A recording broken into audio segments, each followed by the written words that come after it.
It's me, Douglas, and today we're going to be talking about the fifth commandment, which is honor your father and your mother, which basically just means obey your father and your mother and respect them and do as they tell you to do.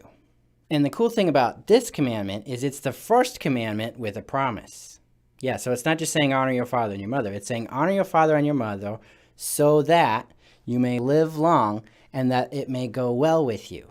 Which basically just means that if you honor your father and mother, you do what they tell you to do, you're more likely to live a long time and have a good life while you're living that long time.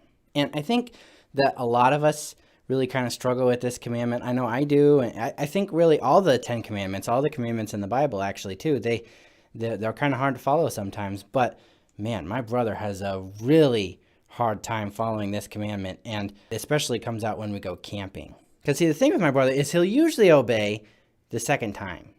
Okay, so if my dad tells him to do something, he'll keep doing the bad thing until something bad happens, and then he'll start listening to my dad. No, we should totally listen to our parents the first time, because honest to goodness, I don't even know how he's still alive. I don't know how any of us are still alive, because he keeps doing these dangerous things. And so, for example, my dad tells us not to feed wild animals.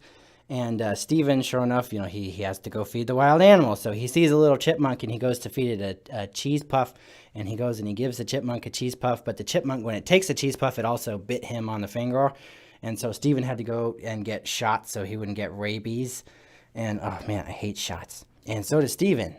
And also, okay, so if it gets wet and muddy when we're going camping and your boots get kind of soggy, sometimes you kind of want to put them by the fire. You put your feet up by the fire, but my dad always tells us not to put them actually up on the fire pit. We can have them kind of a ways back, but not right up on the fire pit. And yeah, sure enough, as soon as my dad isn't looking, Steven plops his feet up on the fire pit.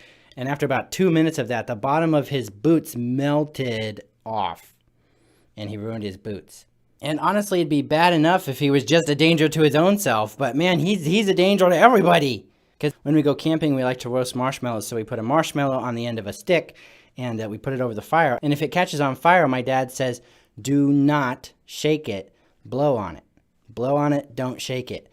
So yeah, okay, sure enough, Steven has to shake it. So his marshmallow catches on fire and he shake, shake, shake, shake, shake. And okay, so fire is dangerous and sticky fire is like a nightmare. Okay, because see, when you shake a marshmallow and that marshmallow is on fire, there is a flaming ball of sticky sugar in the air. And well, he shook, and it stuck right to me. It came across the campfire and it stuck on my leg. And you can't just get it off because it's all sticky. And so I'm running around and I had to stop, drop, and roll. And my dad dumped a bucket of water on me. So I was all covered in dirt and mud and also with sticky marshmallow, and my pants were burned and I was wet. Worst day ever. And all this could be avoided if he would just listen to his parents. Now, okay, I'm definitely coming down hard on Steven, and I know that I have a hard time obeying too. But you've got to listen to your parents because they know what's best for you. They're trying to keep you alive, man. You need to listen to the responsible adults God has put in our life because they love you and they know what's best for you. So my challenge for you guys today is that you would honor your father and mother and obey them, and also obey the other responsible adults that God has given you in your life. Because I want you to live long and have a good life. And quite frankly, I don't want to die either, okay? Honor your father and your mother as the Lord your God has commanded you, so that you may live long and that it may go well with you in the land the Lord your God is giving you.